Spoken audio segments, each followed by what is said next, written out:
আসসালামু আলাইকুম সবাইকে। কেমন আছেন সবাই? এখন ঘড়িতে বাজে সকাল ওই 6টা মতন। বাইরে তাকিয়ে দেখি একটি গাড়ি খারাপ হয়ে গিয়েছিল, তাই গাড়িটা সারানোর জন্য নিয়ে যাচ্ছিল। ভাবলাম আপনাদের সঙ্গে একটু শেয়ার করি। আর দূর থেকে গাড়িটা কত ছোট লাগছে। চলুন গাড়িটা এদিকে তুলুক, আমি একটু ব্রেকফাস্টটা রেডি করে নিই। আজকে তেমন কিছু না, ব্রেডগুলো হালকা বাটার দিয়ে সেঁকে নিয়েছি আর করেছি একটি লিকার চা। আর আজকে বাড়িতে রান্নাবান্না প্রায় এক্কেবারেই নেই, তাই ঘরের যেসব টুকটাক কাজ আছে সেগুলো একটু সেরে রাখবো।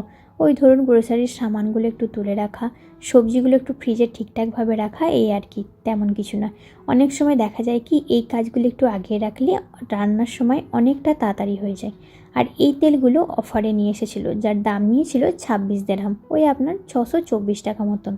আমি সবসময়ই চেষ্টা করি এই সব জিনিসগুলো বাজার থেকে কিনে আনার সঙ্গে সঙ্গেই তাদের জায়গায় ঠিকঠাক মতো রেখে দেওয়ার, কারণ কাজের অনেকটাই সুবিধা হয়। এদিকে কিছু কমলালেবু ছিল, সেগুলোও ফ্রিজে রেখে দিলাম। দেখুন কাজ করতে করতে কখন যে বৃষ্টি নেমে গেছে টেরই পাইনি। আর এদিকে জানলাটা খোলা থাকায় আমার কম্বল তো একেবারে ভিজে গেছে। কী আর করা যাবে, হঠাৎ বৃষ্টি নেমে গেছে বুঝতেই পারিনি। আর এতটাই বৃষ্টি হয়েছে, দেখুন রাস্তায় সদ্য পানি জমে গেছে। সাধারণত এখানে বৃষ্টি হয় না, তাই বুঝতেও পারিনি যে বৃষ্টি হবে। কিন্তু কী আর করা, বৃষ্টি যখন নেমেই গেছে, চলুন এবার জানলাগুলো দিয়ে দিই, নাহলে এদিকেও যত সব কিছু আছে সমস্ত কিছুই কিন্তু একেবারেই ভিজে যাবে।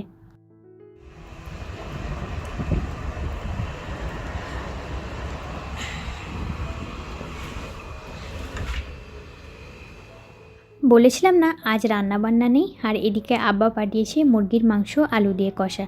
আমি আলু ছাড়া একদমই খেতে পারি না কোনো তরকারি। আর আব্বার রান্না প্রায় একেবারেই শেষ, তখন মনে পড়েছে যে আলু দিতে ভুলে গেছি। আর তখনই আব্বা আবার আলু ভেজে সমস্ত রান্নাটা কমপ্লিট করে আবার পাঠিয়েছে। যাই হোক, আমাকে এতটা ভালোবাসার জন্য অসংখ্য ধন্যবাদ। আর এদিকে খাবার পর কী খাবো একটুখানি ভাবছিলাম, তাই বেদানা ছাড়ালাম। আর বেদানা ছাড়ানোর সহজ নিয়ম আমি আমার চ্যানেলে অলরেডি আপলোড করে দিয়েছি, আপনারা চাইলে দেখে নিতে পারেন। আর বেদানাটা দেখুন কত সুন্দর। চলুন তাহলে ভিডিওটি কেমন লাগলো অবশ্যই জানাবেন। আজকের ব্লগটা এখানেই শেষ করছি, দেখা হবে পরের ব্লগে। সবাই ভালো থাকবেন, সুস্থ থাকবেন, আল্লাহ হাফেজ।